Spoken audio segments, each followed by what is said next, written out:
Anyway, our next speaker, most of you are going to know as well. This guy, he's pretty much an expert in leadership and human potential. This guy has been with us from the very beginning as well.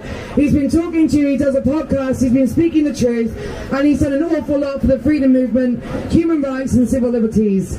So please make some noise for Dan Astin-Gregory.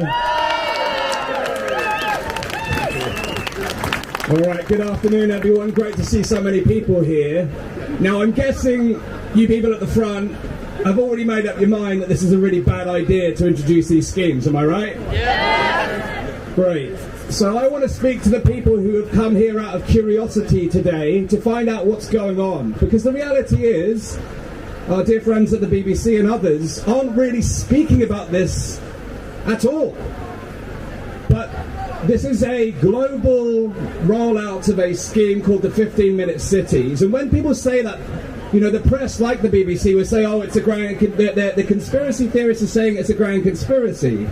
Sorry about that, guys. If you look at it, it's an open conspiracy because you've got organisations like the C40 and the Global Covenant of Mayors who have all signed up to the idea that we do these 15-minute cities. And in the UK, already 100 plus councils have said, yes, we're going to do what Oxford are doing and others before them.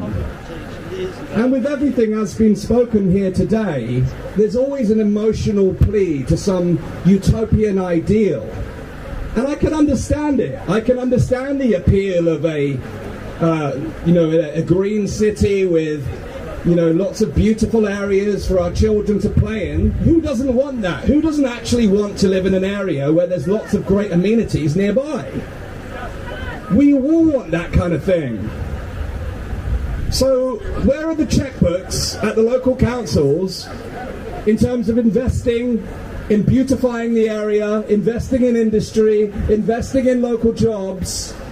You would expect a 15-minute scheme which promises these wonderful ideals of everything you need within 15 minutes of your doorstep to actually be out there actively building and investing in your local community. But how many people know a local or national government that is spending their money wisely at the moment?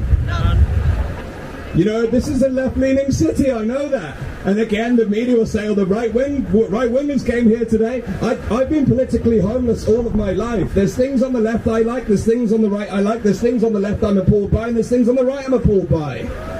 But the reality, no wonder why you're politically homeless in the state of affairs we find ourselves in here today.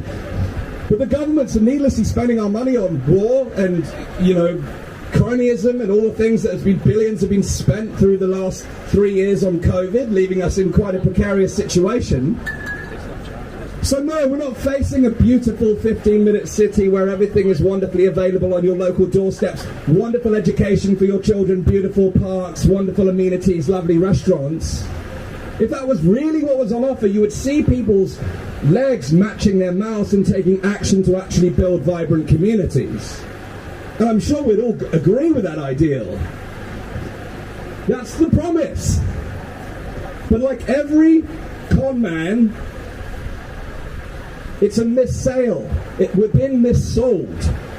Because what's on offer, rather than this beautiful, lovely, vibrant environment on your doorstep, is surveillance, car CCTV, watching your every move, blockade, stopping you moving around the city, and completely removing your ability to travel freely.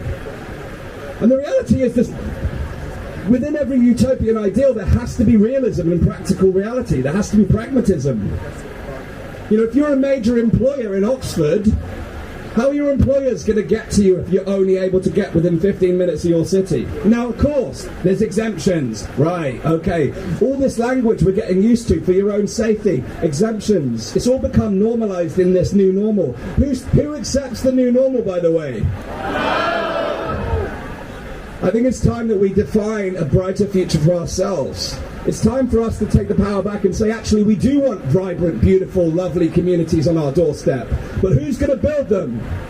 If we wait for the government, we'll be waiting the rest of our lives. It's down to you and I. It's down to each one of us to say, actually, I'm going to take personal responsibility in this decade, and I'm going to make a difference in my community. I'm going to lock arms at people next to me, left and right. I don't care where they lean politically, but I'm going to make a decision to actually make a beautiful community, and we're going to say no to the state powers that are trying to intervene and micromanage every single detail of our lives.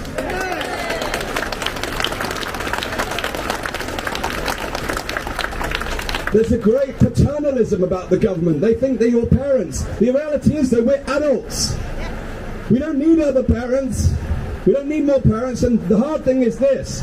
I grew up, I'm 39 years old, I turned 40 this year. I grew up in the days of analog television. Who can remember analog television? And then it started to get a little bit digital when I was a child, and there was this parental control setting which would prevent you as a child from seeing things that were unacceptable to see. Now, my parents never switched that on because they simply taught me. They taught me a lesson about what's acceptable for a young child to consume. They taught me to understand principles and values, and therefore they enabled me to make my own decisions. They could have just switched it off so I couldn't ever learn for myself, and that's the kind of world that we're living in right now, is that people want to shut you down and take control. What kind of lesson are we sending to our children if that's the way we live? Why don't we empower people and nurture people to actually make a difference in our community rather than shutting us down and stopping our movement and preventing us from living our lives? And I agree with everything that's been said here today. Thank you. We must stop it at its roots. This is a course set in motion. It's already happening. And the resistance is building, but they're acting fast and they've got a lot more money and power than we have. But we've got people power. We've got people power. And when we come out in numbers and we have the courage to share the stories with one another and speak our true voice, because you know what, we've been suppressed for so long, we're slammed the media. The minute we say anything that goes against the narrative, you're slammed. It's time to have the courage to go beyond that. Regardless of what the media say about what happened here today, we know what happened here today. We were here, we're living it, we're breathing it, and we're not afraid to challenge authority. But we are willing to challenge authority on the basis that we do want a brighter future. We do want that nice ideal. But we know that it's only going to happen if we take matters into our own hands. And that's why we're here today. Thank you very much.